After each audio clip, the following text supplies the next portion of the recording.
क्या आप जानते हैं रियल एस्टेट सेक्टर देश में सबसे ज्यादा एम्प्लॉयमेंट देने वाला सेक्टर है आफ्टर एग्रीकल्चर, और ये देश की जीडीपी में 10% का कंट्रीब्यूशन भी देता है। इनफैक्ट आगे ऐसा एक्सपेक्ट किया जा रहा है कि आने वाले 10 सालों में ये सेक्टर 30% से ग्रो करने वाला है। So it's a great investment option as well. Yes, मेरा नाम है वैभव, साथ में है सोना। आप देख रहे हैं प्राइम लोकेशन।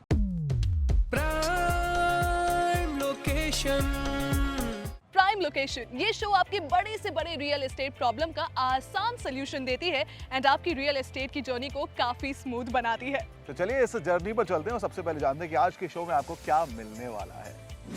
आज सबसे पहले हम जानेंगे इस वायरल सवाल का एक्सपर्ट जवाब कि जब बात कमर्शियल प्रॉपर्टी की होती है तो लोकेशन कितना इंपॉर्टेंट रोल प्ले करता है इसमें। यस, जब हम जाएंगे हमारी रियल एस्टेट की डिक्शनरी की ओर तो हम जानेंगे कि आखिरकार ये रेफ्यूज एरिया क्या होता है।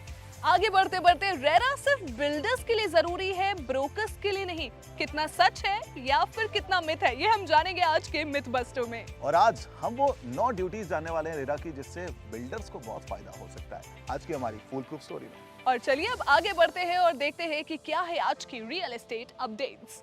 पहली अपडेट की अगर बात करें तो केरला गवर्नमेंट 5 दिसंबर को होने वाले इस सेशन के अंदर एक ई बिल पास करने जा रही है जिसके तहत वो 7 नवंबर 2019 से पहले जितने भी इलीगल कंस्ट्रक्शन किए गए थे उनको रेगुलराइज करने की बात कर रहे हैं। अपडेट नंबर 2 की बात करूं तो महाराष्ट्र रेवेन्यू डिपार्टमेंट की वेबसाइट महाराष्ट्र सिविल सर्विसेज.org ने 5000 लैंड रिलेटेड क्वेरीज को रिजॉल्व किया है। इस डिपार्टमेंट में 2500 ऑफिसर्स ऑन बोर्ड है और साथ ही साथ पूरे स्टेट से हर वीक दर्जनों क्वेरीज को यहां से रिजॉल्व किया जाता है। तीसरी अपडेट की अगर बात करें तो जमशेदपुर में सोलर स्ट्रीट लाइट का इंस्टॉलेशन शुरू हो चुका है। 3063 सोलर लाइट्स के लिए 2.1 करोड़ की लागत बताई जा रही है। कहते हैं जो सवाल पूछते हैं ना वो हमेशा फायदे में रहते हैं। भाई आज के मैच का स्कोर क्या हुआ है? 10th में साइंस ले या फिर कॉमर्स, जॉब या फिर business, will you marry me? अगर ये सवाल पूछे नहीं गए होते तो क्या गाड़ी आगे बढ़ती? नहीं ना।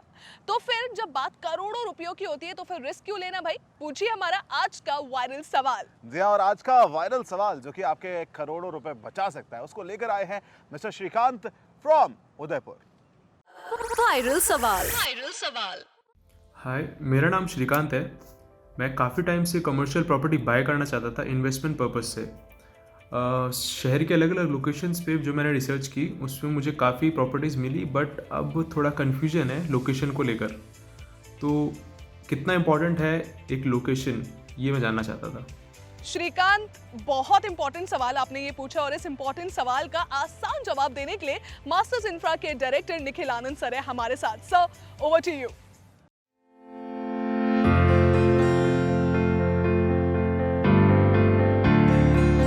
इसके लिए मैं ये कहूँगा कि लोकेशन बहुत बड़ी बात है एक प्रॉपर्टी के लिए, और उसके आसपास क्या क्या है वो बहुत ज़रूरी चीज़ है।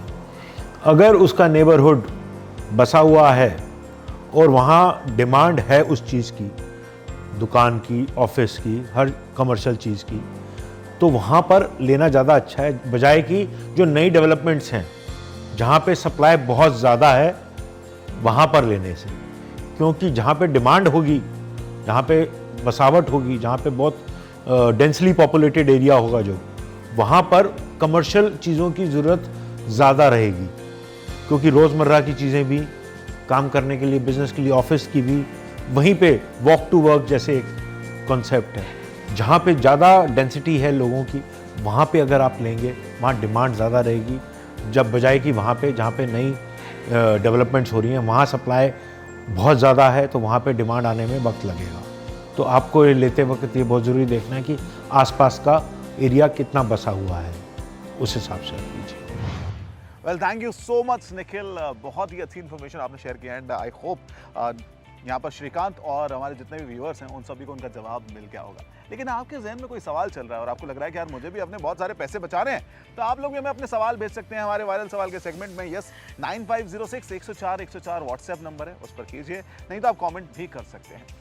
आपको पता है आज की रियल एस्टेट की डिक्शनरी में एक बड़ा इंटरेस्टिंग टर्म सामने आया है, रेफ्यूज एरिया। देखिए, अगर रेफ्यूज एरिया की आप बात करेंगे तो ये तो पहली चीज कहीं सुना सुना नहीं लग रहा है। तो एक काम करते हैं, गैस नहीं करते हैं, सीधा चलते हैं हमारी डिक्शनरी की ओर। Real estate dictionary.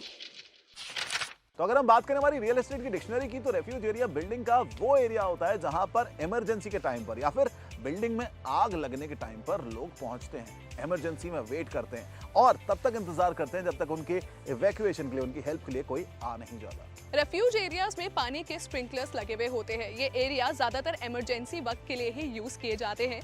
Refuge areas flows के पेरिफेरी यानी कि बाहरी एरिया में होते हैं जहां पर कम से कम ओपन टू एयर की फैसिलिटी होती है। As per the National Building Code ये रेफ्यूज एरिया बनाए जाते हैं उन बिल्डिंग्स के अंदर जो 24 मीटर से ऊपर की हाइट पर होते हैं। यस, और आपको अगर एग्जैक्ट स्पेसिफिकेशन जाननी है तो लोकल डेवलपमेंट कंट्रोल बोर्ड के पास जाकर आप सारी चीजें चेक कर सकते हैं। बिल्डर्स का रेरा रजिस्टर्ड होना बहुत ज्यादा जरूरी है। अगर कोई बिल्डर रेरा रजिस्टर्ड नहीं है तो उससे प्रॉपर्टी नहीं लेनी चाहिए। अच्छा, ये ब्रोकर के केस में भी होता है क्या कि ब्रोकर को रेरा पर रजिस्टर होना जरूरी है? ब्रोकर की इसमें क्या जरूरत है? ब्रोकर का रेरा रजिस्ट्रेशन क्यों जरूरी है? उनका तो चलता है यार। क्या आपको भी ऐसा लगता है? जानते हैं हमारे मिथ बस्टर में ये मिथ है या फिर सच? Myth buster. कोई भी broker RERA registered property sale नहीं कर सकता है अगर वो खुद रेरा रजिस्टर्ड नहीं है तो, और अगर वो ऐसा करता हुआ पाया गया तो as per the section 9 of the RERA act किसी भी बिल्डर को उसका पैसा, जो ब्रोकरेज का पैसा होता है, वो देने से मना कर सकता है वो। लेकिन अगर एक केस दूसरा सा चेंज होता है, जैसे कि अगर कोई प्रॉपर्टी रेरा रजिस्टर्ड नहीं है तो वो ओल्ड अनरजिस्टर्ड रेरा की प्रॉपर्टीज को बेच सकता है, इवन उनकी लीज पर भी दे सकता है, इवन उनके लाइसेंस डील भी कर सकता है। रेरा के आने के बाद हम सबको पता है कि बिल्डर्स के लिए रेरा कितना ज्यादा जरूरी हो गया है। उनको रजिस्टर करना ही करना है। अब रेरा जो है ना वो बायर्स के लिए तो काफी बेनिफिशियल है, लेकिन साथ ही साथ बिल्डर्स इन 9 ड्यूटीज को पूरी करके अपने आप को फूल प्रूफ भी बना सकते हैं। फूल प्रूफ स्टोरी। तो आज की फूल प्रूफ स्टोरी में हम जानेंगे 9 ऐसे इंपॉर्टेंट पहलू जो बिल्डर को पूरा करना चाहिए अंडर सेक्शन 11 इन रेरा। तो सबसे पहला जो सामने आता है वो ये है कि भाई बिल्डर्स को अपने प्रोजेक्ट के जितने भी अप्रूवल्स हैं, जितने भी पेपर वर्क्स हैं, उन सभी को अपलोड करना होता है रेरा की वेबसाइट के ऊपर। नंबर 2, हर क्वार्टर में बहुत ज्यादा जरूरी है कि आप अपने प्रोजेक्ट पर बिकने वाले फ्लैट्स और गैराजेस को अपडेट करें।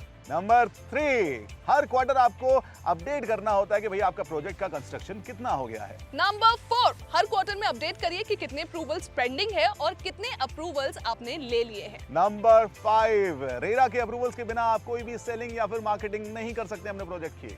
Number 6, no false advertisement. अगर सेलर ने अपने ब्रोशर में मेंशन किया हुआ है कि भाई ये सारी एमिनिटीज बायर को मिलेगी तो वो मिलनी चाहिए।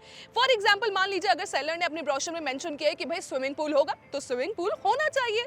नंबर 7, देखिए आपको अपने ब्रोशर के अंदर रेरा का रजिस्ट्रेशन नंबर और स्टेट रेरा की वेबसाइट को छपवाना जरूरी है। नंबर 8, होम बायर्स को टाइमली पोजेशन देना बहुत जरूरी है ऑक्यूपेशन सर्टिफिकेट मिलने के बाद।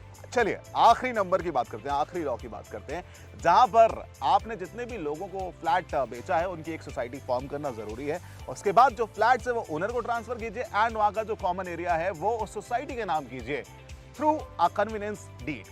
सो आज का हमारा एपिसोड होता है यहीं पर खत्म। हमें बताना मत भूलिएगा कि आपको ये एपिसोड आज का कैसा लगा। आज हमने बहुत कुछ जाना यार वैभव। एग्जैक्टली। तो अगर आपको ये अच्छा लगा है तो भाई लाइक, शेयर, सब्सक्राइब, लोगों तक पहुंचाइए, लोगों को बताइए कि प्राइम लोकेशन नाम का एक शो है जिसके थ्रू आपकी रियल एस्टेट की जर्नी बहुत ही इजी हो जाती है। मेरा नाम है वैभव, ये है सोना। अगली बार मिलेंगे आपसे ओनली ऑन प्राइम लोकेशन।